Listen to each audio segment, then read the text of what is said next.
Mes sœurs, mes frères, bienvenue en cette méditation sur les textes de ce jeudi 7 septembre 2023, en cette 22e semaine du temps ordinaire. Jésus-Christ nous a rendu la vie en nous arrachant au pouvoir des ténèbres. Mesurons-nous réellement le sacrifice de notre Dieu et sa volonté pleine d'amour ? Jésus a voulu par son sacrifice nous ramener au Père, en prenant sur lui nos péchés passés, présents et à venir, ainsi que tout ce qui en dépend, c'est-à-dire nos maladies, nos angoisses, nos faiblesses. Il a voulu par son amour nous rétablir dans la justice de Dieu pour être saints, comme Dieu.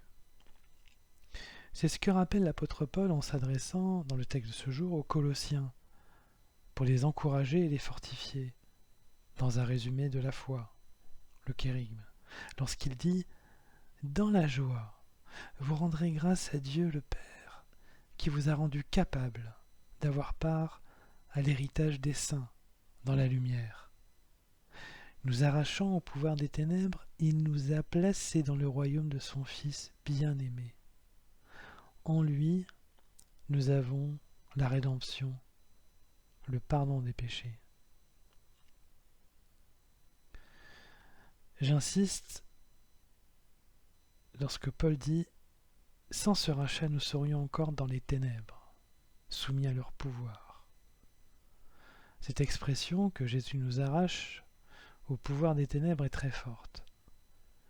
Elle signifie que non seulement nous n'avions pas toujours, voire parfois pas du tout, la lumière de Dieu, mais que nous étions le jouet des forces du mal. Le divin sacrifice de Jésus et la foi en sa résurrection et en sa victoire sur les forces de mort et du mal nous rend libres. Notre liberté est ainsi fondée par Dieu dans un élan d'amour. Et c'est l'amour d'un Dieu qui accepte de renoncer à son pouvoir qui nous rend notre liberté.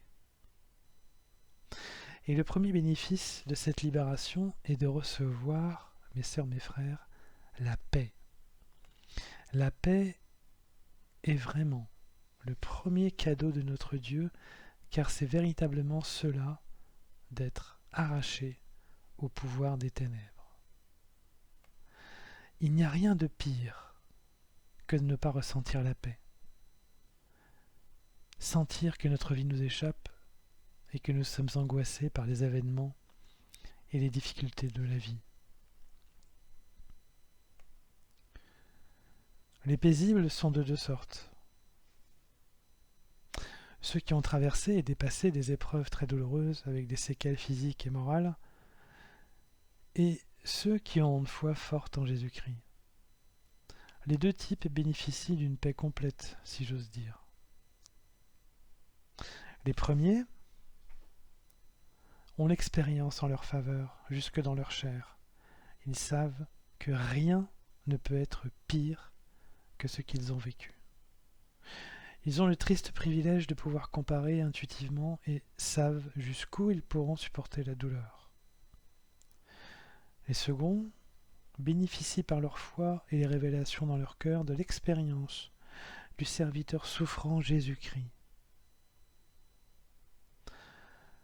Certains même ont vécu les deux situations, comme Éloi Leclerc, frère franciscain qui est revenu des camps d'extermination de Buchenwald et qui a eu le courage et l'audace d'écrire cette phrase qu'il prête à saint François d'Assise dans son livre « Sagesse d'un pauvre », lorsqu'il dit « Si nous savions adorer, rien ne pourrait véritablement nous troubler. Nous traverserions le monde avec la tranquillité des grands fleuves. » Sur cette terre, la paix est le bien le plus immédiat et le plus fort du sacrifice d'amour de notre Seigneur Jésus-Christ. Dans le ciel, c'est la possibilité de vivre avec Dieu dans son royaume qui en est la conséquence et le cadeau le plus direct. C'est sa victoire la plus éclatante sur le mal qui fait justement s'écrier le psalmiste dans le texte du jour. Le Seigneur a fait connaître sa victoire. Et c'est la compréhension immédiate de cette victoire qui fait peur à Pierre. Dans l'évangile du jour, lorsque Jésus lui permet aux pêcheurs que sont Jacques et Jean de ramener une quantité exceptionnelle de poissons de la mer. « Éloigne-toi de moi, Seigneur, dit Pierre, car je suis un homme pêcheur. » De la même manière que la Samaritaine, et bien d'autres personnes enseignées par Jésus l'ont fait, mes sœurs, mes frères, il nous faut aussi partager à d'autres cette bonne nouvelle d'avoir été arrachés au pouvoir des ténèbres. Nous devons leur apporter la paix dans la vie et l'espérance joyeuse d'un avenir éternel qui se passera dans les bras de notre Dieu retrouvé. N'y a-t-il pas meilleure nouvelle et meilleure joie, n'est-ce pas ?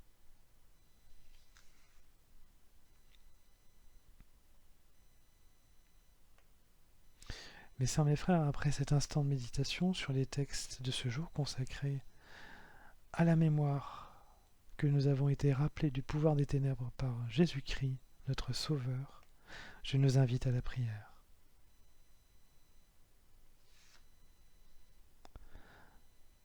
Ô Dieu, je n'ai qu'une hâte, te retrouver et te serrer dans mes bras. La joie que tu me donnes est un avant-goût de nos retrouvailles. Je t'aime de l'amour dont tu m'as sauvé. Toi qui m'as arraché à la mort pour me faire renaître.